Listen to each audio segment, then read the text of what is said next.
et bienvenue dans ce nouvel épisode du Palalogue, la série dans laquelle je vous dévoile les dessous de mon serveur Minecraft, combien ça coûte, comment ça marche, quels sont les moves qu'on est en train de faire. Et aujourd'hui, je vais vous expliquer pourquoi est-ce qu'on a créé notre propre data center. Bon, vous l'aurez remarqué, aujourd'hui, on n'est pas dans le même décor que d'habitude, c'est parce que aujourd'hui, on est dans les bureaux de Palladium de Rennes. Alors, faut savoir que depuis approximativement 2 ans, on a acheté nos propres serveurs chez Palladium, et ces serveurs, on les a mis dans un data center qui loue des places. Dans les data centers, ça marche par baie. En fait, une baie, c'est un espèce de gros caisson dans lequel vous pouvez mettre plusieurs serveurs. Et actuellement, sur Palladium, on rembourse 4000 € de prêt pour les serveurs, qui se terminent en décembre d'ailleurs. Donc ça va faire quand même une grosse réduction. 4000 € par mois, ça fait quand même 48 000 € par an. Donc ça fait quand même une belle économie. En plus de ça, en plus de ce prêt à rembourser, il faut payer le data center. Ça nous revenait, si je dis pas de bêtises, aux alentours de 5000 € par mois pour 4 baies. Dedans, il y a 2 baies pour Moded et 2 baies pour Palladium. Autant pour Palladium, ça se justifie. Autant pour Moded, en réalité, la totalité du chiffre d'affaires de Moded partait dans les baies. Donc en fait, c'est pour ça que d'ailleurs dans ma vidéo où je vous expliquais un peu les dessous de Moded, c'est la raison principale de pourquoi est-ce qu'on est autant dans le rouge sur ce projet. Sinon, on serait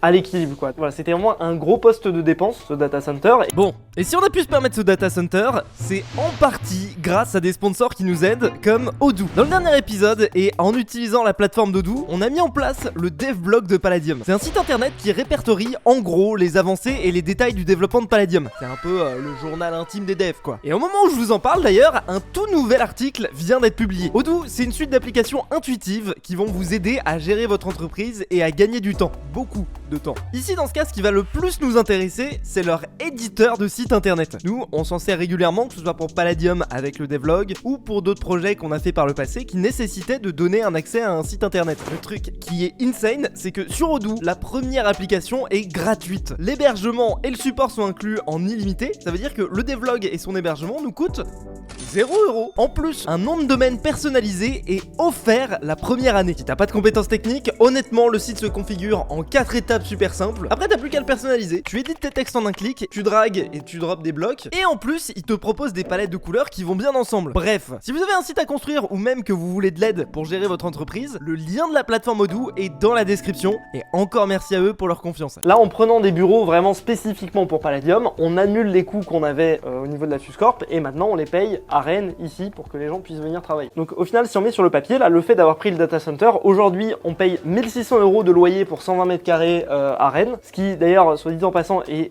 beaucoup moins cher qu'à Paris. À Paris, je crois que je paye 2600 pour la même surface, sauf que déjà c'est pas dans Paris, c'est en périphérie de Paris, et en plus c'est vraiment un deal incroyable quoi. Genre vraiment payer aussi peu cher, c'est super rare. Faut savoir qu'un data center, on se rend pas compte, mais ce qui coûte le plus cher dans le data center, c'est l'électricité. Les serveurs, ça pompe une quantité d'électricité gigantesque, et en plus de ça, ces serveurs, il faut les refroidir. Pour les refroidir, il n'y a pas 30 000 solutions. La plupart du temps, c'est des systèmes de refroidissement qui ressemblent à des clims. Nous, en l'occurrence, c'est 2 grosses clims. On a estimé les besoins en électricité du data center de Palladium à 1600 € par mois. À ça, il faut rajouter des petits postes de dépenses annexes, que ce soit juste le mobilier pour le bureau, que ce soit les consommables pour le bureau, donc papier toilette, le café, les trucs comme ça. Je pense qu'on est aux alentours de 100-200 € par mois. Et le dernier poste de dépense, c'est la connexion. Parce que en fait, forcément, si on a un data center, on peut pas aller chez Orange et prendre un abonnement fibre à 50 € par mois. C'est trop dangereux. Alors techniquement, ça pourrait presque limite passer. Sauf que les abonnements de base que vous avez chez Orange, si vous y allez demain dans votre boutique, c'est des abonnements qui sont pas du tout adaptés à une utilisation professionnelle. C'est-à-dire qu'il n'y a pas une garantie aussi importante en termes d'uptime. C'est-à-dire que demain, la ligne, elle peut être coupée pendant la moitié de la journée. Orange va vous dire, Toz, tant pis, t'avais qu'à pas prendre la formule pas chère. En fait, en réalité, les hébergeurs, ils offrent des formules beaucoup plus chères pour les professionnels qui, elles, garantissent un véritable uptime qui est beaucoup plus long. Et en plus de ça, on paye une autre fibre. Du coup, on paye une fibre 10 gigas par seconde, qui est un truc un peu standard pour les data centers, parce qu'il y a quand même beaucoup de données à transférer. La plupart du temps, on les utilise pas, mais au moins, c'est bien d'avoir de la marge. Et ça nous coûte 1400 € par mois. Donc si je résume bien, on est à 1600 plus 200, 1008. x 2, 3006, plus l'électricité, 1006, 4000, 4000. Bon, le coût total des bureaux là actuellement à Rennes, c'est 5400 € par mois. Donc c'est quand même un gros budget, mais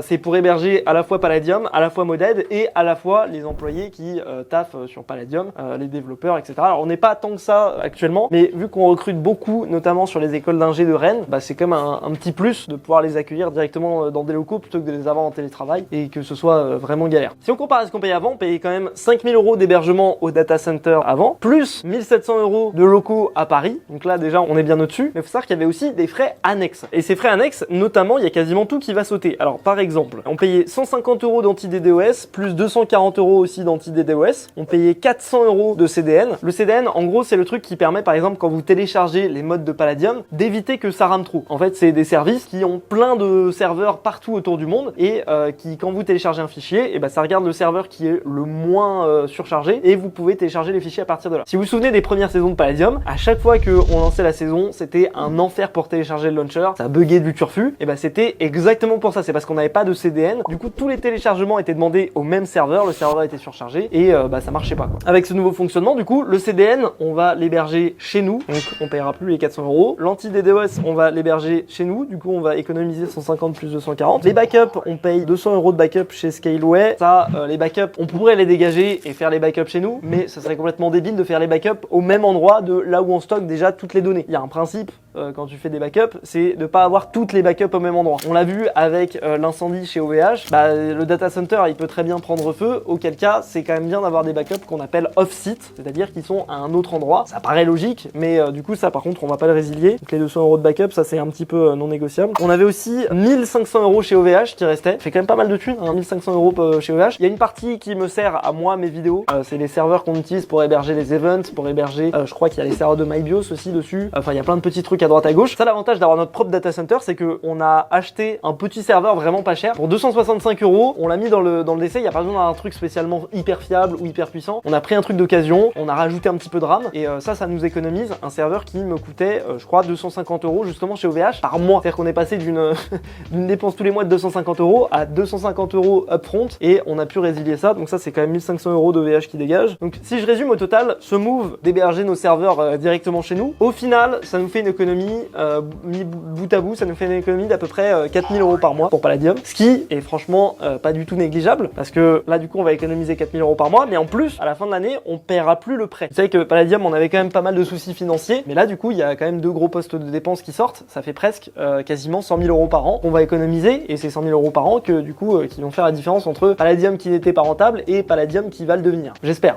Voilà. C'est un petit peu le move. C'est un petit risque d'un point de vue long terme parce que la problématique c'est que quand tu prends un bail commercial, comme c'est le cas actuellement, quand c'est des bureaux, tu es obligé de t'engager sur 3 ans.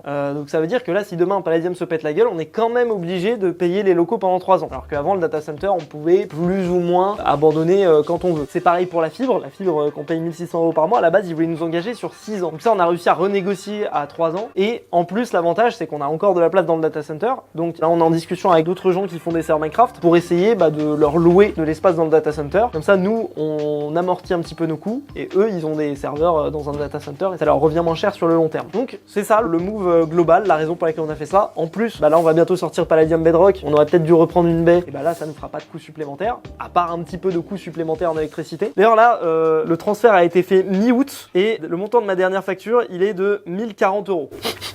1040 € d'électricité, ça picote en plus avec les coûts de l'électricité qui augmentent. Mais après, il faut se dire aussi que le mois d'août, c'est objectivement le pire mois pour un data center parce que c'est le mois où il fait le plus chaud. Et clairement, les serveurs, vu à quel point ils chauffent, on a été obligé de faire tourner les clims à fond. Et ça consomme de zinzin. Bon, maintenant, l'autre question, c'est comment est-ce qu'on a mis en place toute cette histoire de data center. En gros, on a commencé les visites aux alentours de février dernier pour essayer de trouver un local qui conviendrait à la fois pour accueillir les devs et à la fois pour accueillir le data center. On savait qu'on voulait être sur Rennes et on savait qu'on voulait le prendre aux alentours de juin parce qu'en fait, on avait un contrat chez le data center dans lequel on met les serveurs qui se termine en septembre. Donc, il fallait prévoir le temps de faire venir la fibre parce que c'est pas une fibre normale, donc il fallait faire tirer une fibre professionnelle qui d'ailleurs nous a coûté un petit peu cher, je crois que ça a coûté 2000 €. Et voilà, il fallait faire venir une fibre, ça prend un petit peu de temps. Il fallait aussi modifier le compteur électrique. Il a fallu aussi prévoir un délai pour que les techniciens EDF se ramènent et modifient un petit peu le compteur parce qu'en fait, vu qu'il y a autant de serveurs, les clims, etc. En fait, on est sur un abonnement qui est au-dessus en termes de puissance que ce qu'on peut avoir dans un bureau normal ou dans un logement normal. Alors j'y connais vraiment pas grand chose, mais la puissance normale c'est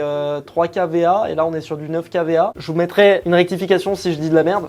Mais non, vraiment clairement il y avait vraiment une véritable problématique autour de ça et on voulait vraiment être sûr qu'en septembre tout puisse être déménagé et qu'on puisse résilier les serveurs chez le data center parce que le problème c'est que si jamais on n'avait pas tout déplacé en septembre, et on devait se réengager sur une année supplémentaire et là par contre c'est chaud parce qu'on devait payer à la fois les frais de Rennes et à la fois fois les frais du data center, et donc là on aurait vraiment perdu toute l'économie qu'on était censé faire, quoi. Donc ça a été fait. Ensuite, il a fallu quand même aussi réaménager les bureaux. On a négocié avec le propriétaire, voir si on pouvait péter 2-3 cloisons, voir si on pouvait installer des systèmes de sécurité avec des cartes d'accès, parce que forcément il y a toute une question de sécurité des données, question de sécurité incendie aussi, parce que forcément quand vous avez autant de machines au même endroit, avec autant de prises électriques, etc. Bon, alors évidemment c'est du matos qui est certifié avec les bonnes pratiques, etc. Mais il y a toujours le risque. Donc là on a investi aussi dans du matos anti-incendie. Voilà, des trucs de base, alarme anti-incendie. Là il y a Mathias qui me parlait d'un espèce de système de bonbonne de gaz qui se déclenche si jamais ça détecte du feu et qui retire la totalité de l'oxygène de la pièce pour éteindre le feu, pour essouffler le feu, sans avoir à utiliser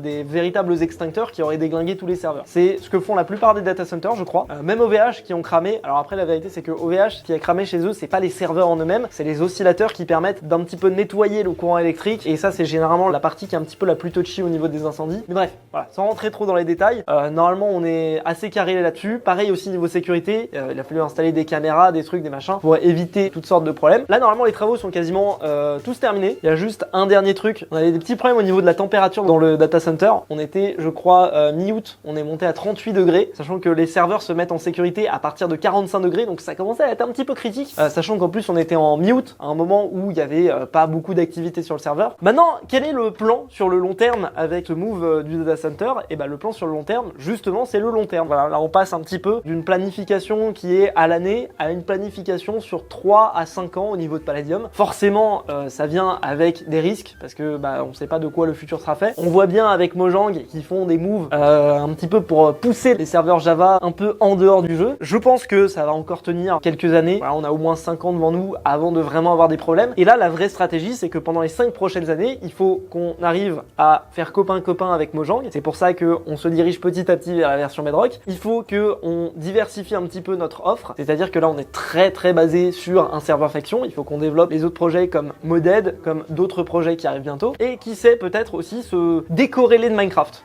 Ça sera le sujet probablement d'un prochain Palalog, mais de vraiment faire levier sur la marque Palladium, faire des produits dérivés. Donc il y a plein de gens qui nous parlent de peluche arty, c'est dans les tuyaux, hein, on vous tiendra au courant dès que ça avancera. Ça peut être aussi juste essayer de créer un véritable univers, un véritable truc. Je sais que du coup, du côté Fuse 3, on a un petit savoir-faire au niveau de la bande dessinée. Il y a peut-être quelque chose à jouer au niveau des bandes dessinées Palladium, et même peut-être simplement prendre l'univers Palladium et le mettre dans autre chose que du Minecraft, que ce soit du jeu mobile, du jeu PC, voilà, essayer un petit peu de faire levier sur la marque Palladium qu'on a construit pendant toutes ces années et faire d'autres projets qui ne sont pas uniquement basés sur du Minecraft. Comme ça, on a les équipes, on a les graphistes, on a le data center, donc on peut faire... En fait là aujourd'hui, Palladium c'est une société de jeux indépendante quoi. Minecraft c'est le support, mais si demain on veut faire du Roblox, techniquement on pourrait. Si demain on veut faire notre propre jeu, on pourrait. C'est juste une question de où est-ce qu'on veut mettre les ressources, et je pense qu'avec le temps qui passe, c'est plus intelligent de mettre les ressources pas juste dans Minecraft, mais dans d'autres projets. Ça c'est vraiment la vision long terme sur 5 ans. Là je pense que dans les 2-3 prochaines années, on va rester concentré sur du Minecraft parce qu'on a encore beaucoup de trucs qu'on veut faire, on a encore beaucoup de projets vraiment stylés. Là au moment où je tourne ça, on est dans la semaine de pause entre la fermeture du serveur et l'ouverture de la V9, mais je peux vous dire que dans les tuyaux, il y a des trucs, des énormes dingueries qui devraient sortir, et j'espère que